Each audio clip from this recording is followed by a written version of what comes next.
Have you ever wondered about the world's greatest unsolved mysteries? If so, you've likely heard about the Bermuda Triangle. Imagine a stretch of ocean, a vast expanse of blue nestled between the southeastern tip of Florida, the northernmost reaches of Puerto Rico, and the Atlantic island of Bermuda. You've just pictured the notorious Bermuda Triangle, a region of the North Atlantic Ocean that has been the setting of countless tales and legends. This area, stretching over roughly 500,000 square miles, is a place where compasses spin wildly, and where over the years numerous aircraft and vessels have seemingly vanished without a trace. The Bermuda Triangle has been a hotbed for mystery and intrigue, earning its reputation as a veritable vanishing act for ships and planes. From commercial airliners to military vessels, the list of disappearances is long and unnerving, yet, despite the multitude of vanishings, no wreckage from these disappearances has ever been found.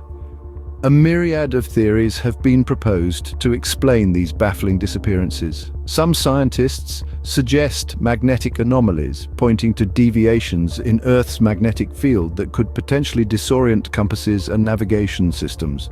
Others propose the idea of methane gas eruptions from the ocean floor, capable of reducing water density and causing ships to sink like stones. The enigma of the Bermuda Triangle is a puzzle that has both challenged and fascinated us for decades. It's a riddle without a solution, a question without an answer. Theories abound, yet they serve only to deepen the mystery, not dispel it. It's a place where the known laws of physics and nature seem to bend and warp, leaving us in a state of perpetual wonder. The Bermuda Triangle, a mystery that continues to baffle us, leaving us with more questions than answers. From the depths of the sea, we move to the realm of ancient philosophy and the mystery of the lost city of Atlantis. The tale of Atlantis is as old as time itself, originating from the mind of the ancient philosopher Plato. He described Atlantis as a powerful and advanced civilization, a beacon of wisdom and enlightenment in a world still finding its feet. This civilization, according to Plato, was so advanced that it made the rest of the world seem primitive in comparison. The city of Atlantis was said to be a marvel of architectural mastery and technological prowess. Its citizens were described as enlightened beings living in harmony with nature and each other. But, as with all great tales, tragedy struck. Atlantis, in all its glory, vanished. Plato's account tells us of a cataclysmic event, a single day and night of misfortune that led to the city's demise. The sudden disappearance of such a powerful civilization has led to centuries of speculation and search efforts.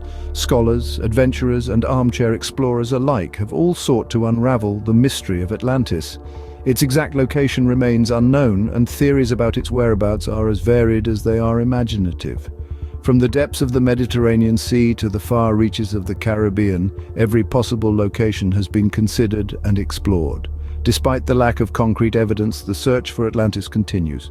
The allure of the lost city, with its advanced technology and enlightened society, has captivated the minds of people for over 2 millennia. The mystery of Atlantis serves as a reminder of the wonders that our ancient past holds and the secrets that are yet to be unearthed.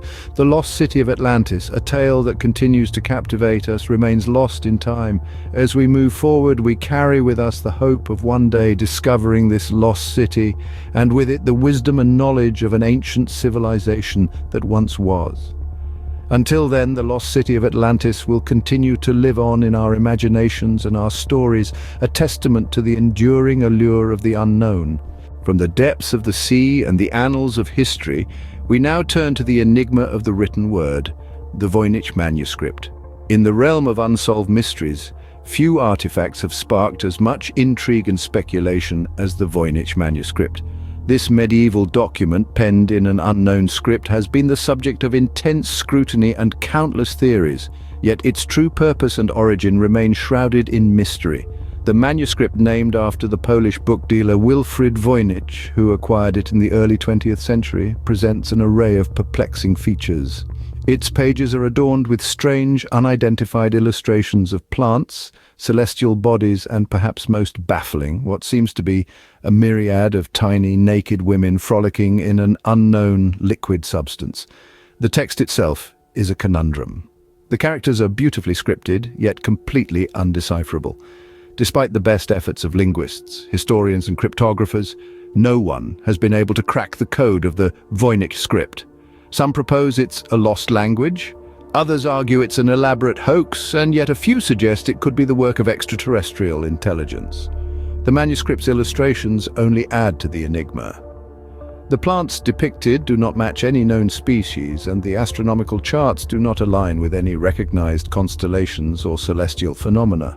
Some suggest they may represent a world yet undiscovered, or perhaps an imaginative world that only existed in the mind of the manuscript's author. The Voynich manuscript has been carbon dated back to the early 15th century, placing it in the heart of the European Renaissance. Yet its origins are as elusive as its content. It has no known author and no historical records to hint at its purpose or creation. It's as if it simply appeared out of thin air, a puzzle wrapped in an enigma, wrapped in a beautifully bound book. Despite centuries of research and investigation, the Voynich manuscript remains a cipher. It's a testament to the enduring allure of the unknown, a challenge that continues to captivate and confound. The Voynich manuscript, a riddle in ink and parchment that continues to confound the brightest minds. From an unsolved manuscript, we move to a chilling mystery of the modern age, the Zodiac Killer. In the late 1960s and early 1970s, Northern California was gripped by fear. A serial killer, self-dubbed as the Zodiac, was at large. The Zodiac Killer was not just a murderer, but a manipulator of the media, a master of creating dread and suspense. The killer's modus operandi was as unique as it was chilling. He would commit heinous acts and then send taunting letters to the press, claiming responsibility for his actions. These letters were not just simple admissions of guilt, they were complex puzzles, cryptic messages wrapped in layers of mystery. The most famous among these are the Zodiac ciphers, series of symbols and letters arranged in a grid. The first cipher was cracked by a schoolteacher and his wife, revealing a macabre message from the killer. But the other ciphers, they remain unsolved, an enigma that has baffled cryptographers and code breakers for over 5 decades. The hunt for the Zodiac Killer was extensive. Detectives pored over every piece of evidence, every letter, every cipher. Suspects were questioned, leads were followed, but the killer's identity, it remained elusive. Despite the numerous suspects and countless hours of investigation, no one was ever conclusively identified as the Zodiac Killer. This lack of resolution has led to an enduring fascination with the case. The Zodiac Killer has been the subject of numerous books, movies, and documentaries.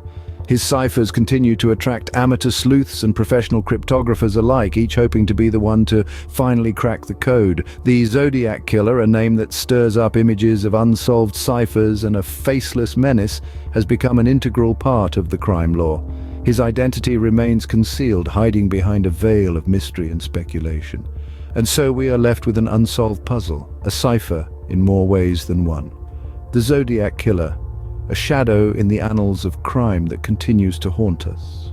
From the dark corners of crime, we venture into the chilling wilderness and the mystery of the Dyatlov Pass incident. In the icy heart of Russia's Ural Mountains, in the winter of 1959, 9 experienced hikers embarked on a journey that would end in an enigma that still perplexes us today. Led by Igor Dyatlov, a seasoned trekker, the team set off with confidence, unaware of the chilling fate that awaited them. Days later, a search party discovered their abandoned campsite. Strangely, their tent was found torn apart from the inside, as if the hikers had frantically tried to escape some unseen terror. But the mystery only deepened from there. Scattered in the snow, the bodies of the hikers were found, some barefoot and underdressed for the harsh winter weather. 2 of them had fractured skulls, 2 more had major chest fractures, and one of the women was missing her tongue. These injuries, bafflingly, showed no signs of external wounds, almost as if they had been inflicted by a tremendous pressure. Theories about what happened to the Dyatlov group have run wild in the decades since. Some suggest they were victims of a vicious animal attack or a natural disaster like an avalanche. Others propose they were caught in a secret military experiment, given the reports of strange orange spheres in the sky that night. The more supernatural theories even hint at a paranormal phenomenon or extraterrestrial involvement. Despite numerous investigations over the years, the Russian government's official explanation was simply an unknown compelling force. This vague statement only served to fuel more speculation about this chilling incident. The Dyatlov Pass incident is a cold case in the truest sense of the word. It's a tale that sends shivers down our spines, not only for the horrifying end these hikers met, but also for the nagging, unresolved question, what really happened in those mountains? The Dyatlov Pass incident, a chilling tale from the wilderness that continues to puzzle us.